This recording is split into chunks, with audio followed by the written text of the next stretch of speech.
Okay, we're going to jump right on into it. What happened to you was not your fault. I invite you to take a deep breath in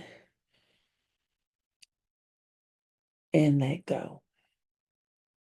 Before we dive into anything else, I need you to know and understand that what happened to you was not your fault. I invite you to say it with me. What happened to me was not my fault. You didn't deserve the pain. You didn't ask for the abuse. You didn't cause the abandonment, the betrayal, the chaos, or the dysfunction. You were just a child or a human doing the best that you could with what you knew. And if no one else has ever said this to you, I will. I'm so, so sorry for what happened to you. You did not deserve it. Let's talk about trauma. Trauma isn't just war or extreme violence. Trauma is anything that overwhelms your nervous system and leaves you feeling unsafe, unseen, unloved, or unworthy. Sometimes trauma is loud, like screaming, hitting, or being violated. Other times, trauma is quiet, like the parent who never hugged you, parent who wasn't around, the parent that never said, I'm proud of you, or, that parent that only noticed when you did things perfectly, or in the contrary, the parent who only noticed when you made mistakes. Here's the part that no one taught most of us. Trauma is not just in your mind, but it lives in your body. And even deeper than that, it lives in your DNA. Trauma can be passed down through epigenetics. So, epigenetics is the scientific understanding that our experiences, especially trauma, can influence which genes are turned on or turned off. And those changes can be passed down to our children and our grandchildren through our DNA. This means that fear, anxiety, abandonment, or the survival patterns that you might have carried may not have started with you. You could be holding on to pain that began generations ago. So scientists have studied this in children and the grandchildren of Holocaust survivors. Um, War veterans, and even those that are impacted by slavery, colonization, famine, and genocide. Their descendants often carry higher levels of stress, heightened anxiety, depression, and deep rooted survival responses, even if they were never told the full story. So, this means that the traumas that great great grandma or great great grandpa may have experienced live within you, even if you don't know their full story. So if you've ever felt like, why do I feel this way, even when nothing really happened to me? This is the reason why. Your nervous system might be reacting to something your ancestors never got a chance to process, release, and heal from. But here's the beautiful part. Here's the blessing. What's passed down can also be cleared. It can be healed. You have the power to heal not only yourself, but your entire bloodline. You are the interrupter of patterns, the breaker of cycles. You're the one that's chosen to feel, and thereby you are the chosen. Trauma lives in the mind, the body, and the soul. And even if your conscious mind forgets, your body remembers. It shows up in adulthood in ways you may not have expected. So, overcompensating and perfectionism, Things got to be just right, or you're not able to move forward. Attracting toxic or unavailable partners, difficulty setting boundaries, feeling guilty for resting or saying no. Other ways that trauma shows up in adulthood might look like being hyper independent, so never asking for help, even when you need it.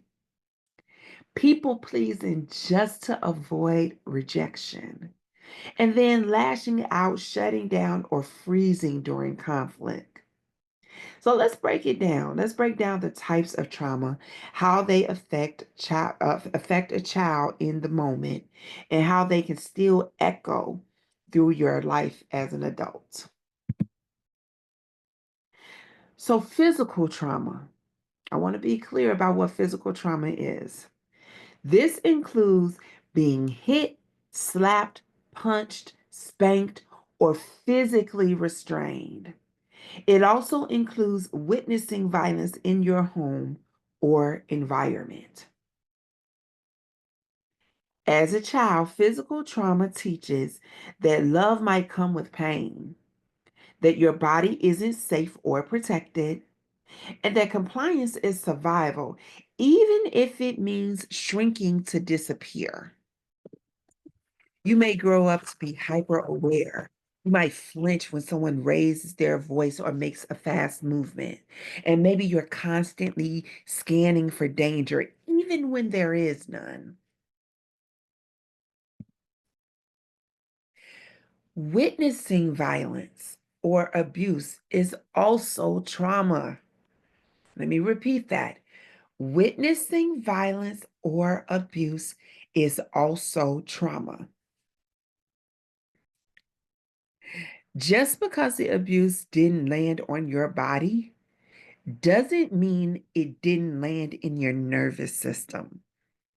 So this means that watching your mom or even your dad or your siblings be hit, hearing screams from another room, seeing broken glass, blood, bruises, or rage, and being too small to stop it, all of that is traumatic for a child. This teaches a child that love and violence go together, that safety is unpredictable, and that silence is survival. So in adulthood, it may look like becoming a perpetrator of abuse or tolerating it from others, believing this is just how relationships are, or emotional detachment during conflict. It can also lead to deep inner confusion about what love is supposed to feel like. A child who sees a parent or their siblings being hit might grow up to hit. And it's not because they're evil, but because that has become the blueprint for them. Hitting has become the blueprint for how they handle emotions and power. And unless someone interrupts that pattern and teaches the child something different, they may replay what they saw on autopilot.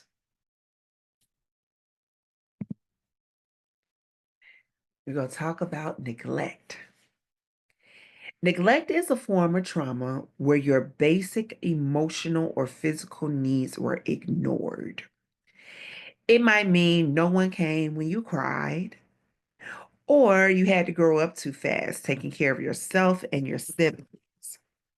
Neglect teaches you that, or teaches children that your needs don't matter, that love must be earned through doing, overgiving, or being low maintenance, that expressing emotions is dangerous and shameful or even pointless.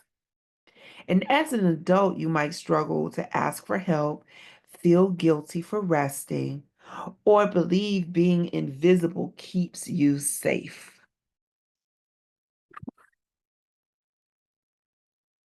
Now, emotional trauma happens when someone constantly criticizes, mocks, or dismisses your feelings. Being belittled may make you feel small.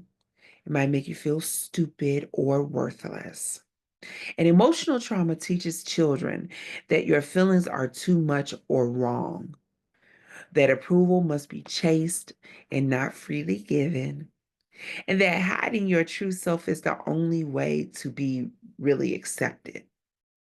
You may internalize the voice of your abuser. You might hear them criticizing you, or you may criticize yourself relentlessly, or doubt or second guess your every move. Emotional manipulation and mental trauma. Emotional manipulation is when someone uses your emotions against you to control or influence you. This includes guilt tripping, gaslighting, giving you the silent treatment, or even pretending to be hurt to get their way. Emotional manipulation teaches that love is conditional, that your emotions can be used as weapons against you, and then that confusion is normal and second guessing yourself is just how relationships work. You may find yourself drawn to emotionally unavailable people or struggle to trust your own intuition. So, mental trauma includes gaslighting. Now, what is gaslighting? Gaslighting is when someone makes you question your reality. It also includes psychological control using fear, guilt, or shame to manipulate your behavior or beliefs. Mental trauma teaches children that the truth is subjective, especially if someone else holds the power, that your memories or instincts cannot be trusted, and that safety means keeping others happy, even at your own expense. Spiritual abuse happens when someone uses religion or spiritual teachings to shame, silence, or control you. This might look like being told that God is angry with you, that if you question leadership, you're sinful, and that your pain is due to a lack of faith. Spiritual abuse teaches you that your inner guidance is wrong, maybe even evil, that punishment is holy, and it also teaches that silence equals righteousness. So, as a result, you may disconnect from your own intuition, suppress your voice, or carry a deep spiritual guilt or fear. All right, take a deep breath. So, we're going to do an activity, and this is called trauma mapping. I invite you to grab your paper and pen. And I want you to draw an outline of a body. And then I want you to take a moment, sit back, close your eyes, and then I want you to slowly scan your body from head to toe. Where do you feel tension, pain, tightness, or even heat? And then I want you to mark those areas on that drawing. I want you to sit with that. I invite you to sit with it for a moment. And then I invite you to thank your body for holding your story. Then next, I invite you to do a bit of journaling. I want you to consider what's one experience that I've always carried but never fully acknowledged. And then consider what area of my body feels most activated or heavy. And what does my inner child need to hear right now? And then I want you to remember you are not your trauma. You're not your trauma. This is just the beginning, love. Your trauma doesn't define you, but your willingness to face it Your courage to sit with it, that is your power. So, in the next module, we'll talk about programming, survival mode, and how to release what was never yours to carry in the first place. But for now, I invite you to rest, hydrate, drink some water, stretch, and remind yourself what happened to me was not my fault. You're doing beautifully. Peace.